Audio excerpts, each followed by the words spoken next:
Hello, I'm Logan Greenwood, and today we will be reviewing Margaret Atwood's 1985 classic, The Handmaid's Tale.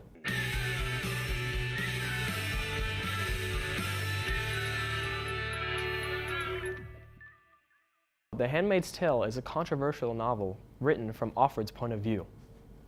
Offred is a handmaid in the Republic of Gilead, a totalitarian and theocratic state that has replaced the United States of America. Thanks to extremely low reproduction rates, handmaids are called to bear children for the elites that have problems with conception.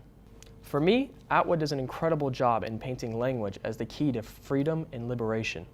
For instance, on page 137, there's a quote that says, "Books and books and books, right out in plain view. No locks, no boxes. No wonder we can't come in here. It's an oasis of the forbidden. I try not to stare."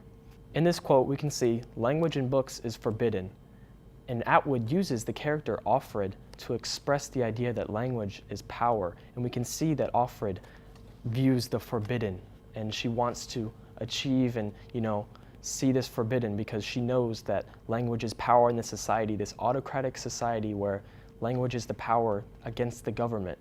And this is why the government tries to hide language in books from these women. It's because they know it is powerful and it can free us as people. And this is what Atwood is trying to get with the character Offred. And that particularly is what I really enjoyed about this book, is the power of language. Another thing I enjoyed throughout this book is the use of Offred as the narrator. Atwood does an amazing job of painting the picture of a woman who is restrained and locked in this society.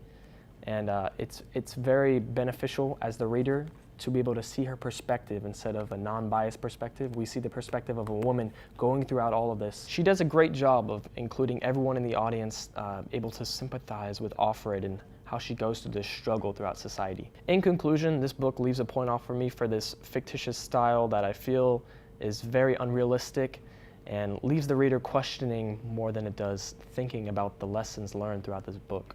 So now I'm going to switch to the Thought Bubble James, where he will explain the controversies surrounding this book.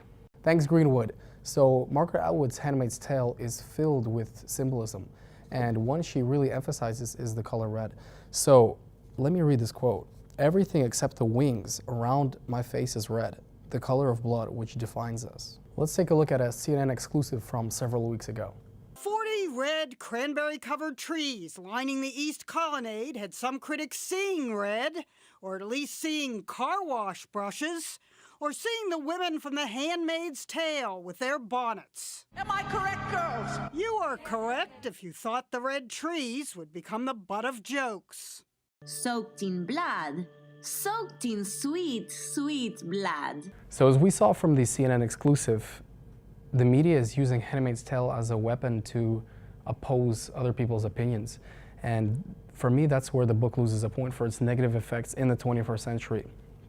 The book is used by the media and other people to oppose other viewpoints, especially in politics, and painting them as autocratic, just because they differ from your point of view. So in addition, Atwood is writing a sequel to The Handmaid's Tale, and it's going to come out in a year or so. And she has said, quote, "The other inspiration is the world we've been living in."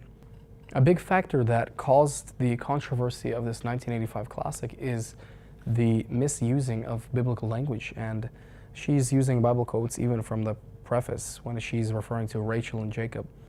It's better to be a neutral author and to say theocracy in general and then say your point, but she specifically is pointing toward Christianity.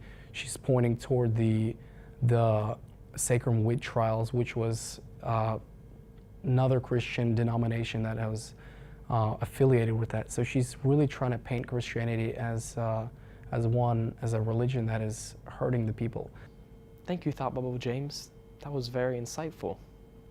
Overall, I feel like The Handmaid's Tale is a great read for high schoolers because as high schoolers growing up, it's great to develop your own ideas and opinions about a society, and I feel like she does a great job of writing a novel that encapsulates the story of a brave young woman, and it leaves a lasting effect on both the reader and just society as well, as mentioned earlier.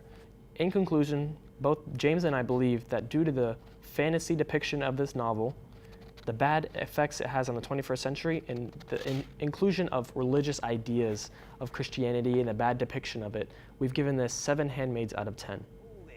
Thank you guys for watching. See you next time on Melton's Crash Course.